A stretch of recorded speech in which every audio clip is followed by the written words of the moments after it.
Hey guys, Adam Perry here with TrueDFS, and I am going to go over today's 4-game NHL DFS slate. It's going to be quick. Our site seems to be down right now, so I can't get access to projections, so we won't go through our normal process of using the projections to kind of see where the puck lies or where the chalk lies and getting some no puck kind of knowledge as we look at lines and shift charts and these things. We won't be able to do that on this show, but that's okay. We'll get back to it tomorrow.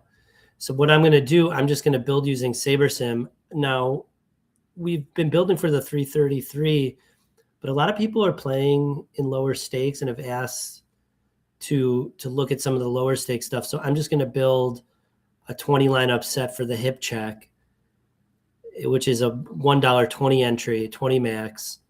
And it seems like we have a lot of people, a lot of users that play in that contest. So that'll be better, sort of a better proxy for what we're doing. And so, yeah, the one thing I want to do first, though, is I do want to look at the news. I haven't checked it today. And I just want to scan down for what's been said today to see if there's anyone that SaberSim hasn't caught that's like out. EP40 unlikely for tomorrow. That'll be worth knowing. Fabry not on today's slate. Trent Frederick today with an injury appears not a big deal. St. Louis, Boston. Bukestad. Okay, that's St. Louis though. So far, nothing we really need to worry about for today's slate. So there's a good thing. Connor Hellebuck could be back. It's a good thing for Winnipeg. Habs news. More St. Louis. Capitals not on the slate. Morgan Riley not practicing, not on the slate. So I think we're clear in terms of news. Rangers are on the slate. Adam Ezra, okay. That's not consequential.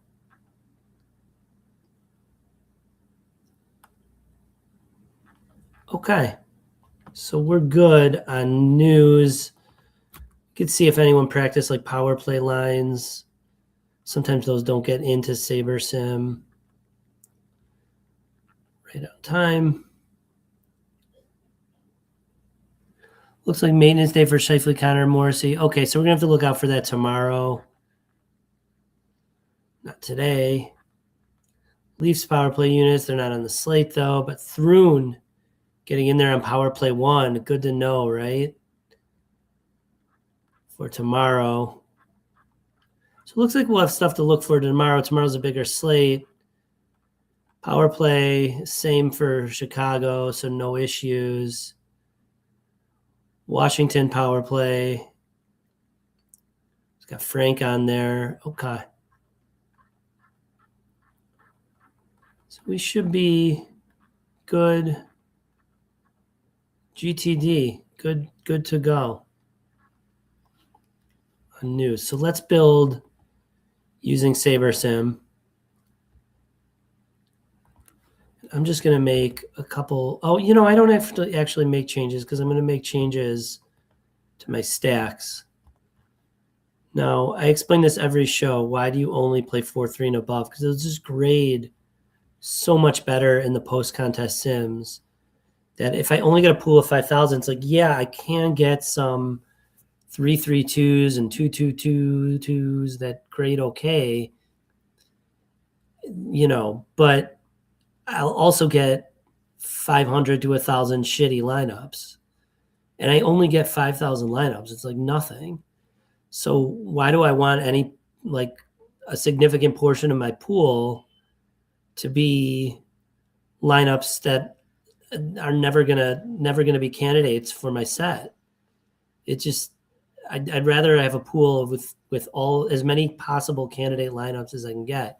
So yeah, I'll get some bad 4-3s and bad 5-2s too, but I'll get a lot of good ones.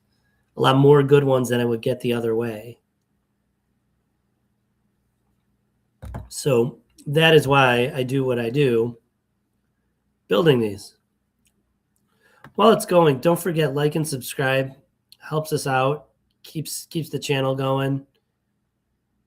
Check out TrueDFS.com because you could get access to SaberSim there, plus Goldie's projections, Sheets' projections, the pay dirt model for DFS and betting, and it's like $20 more than it would cost for SaberSim alone. So like you get 3 sites in one basically. It's a really good deal.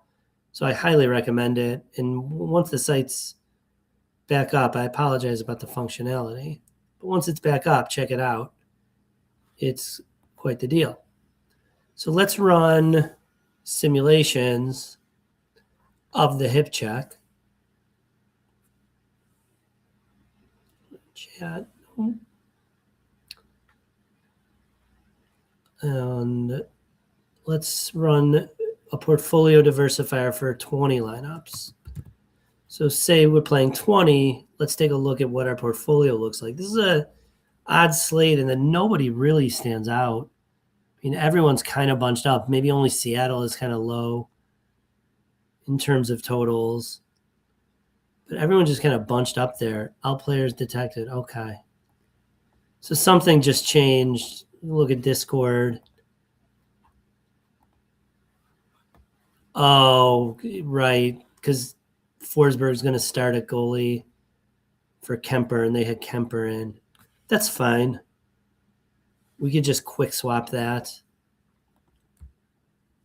And we'll just know that all our Kemper in here is really Forsberg.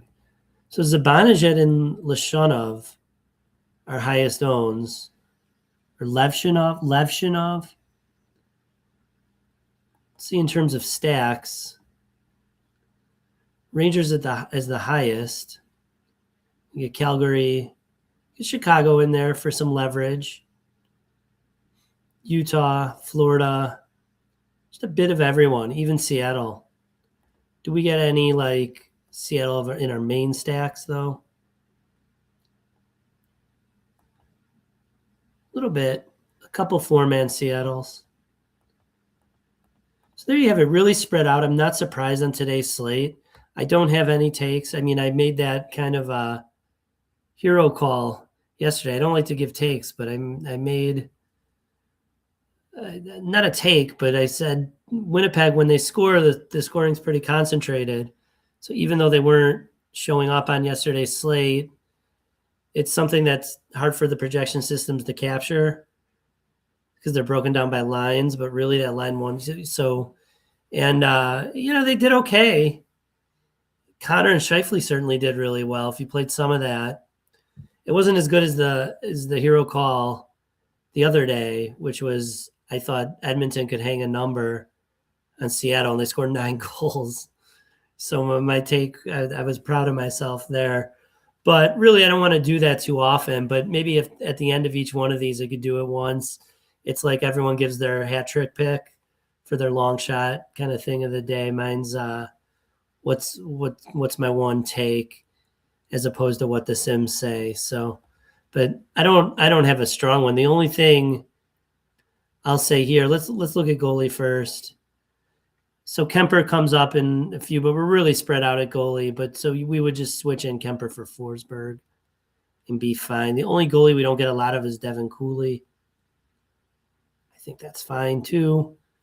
Now, this is not much of a hero call, but I would say 25% Bedard's uncomfortably low. I know their total is not great compared to other teams, but Bedard's the real deal. So I would not sleep on that, and I might be inclined to bump it a little in a 20-team set, 20 lineup set, and get myself a little extra Connor Bedard.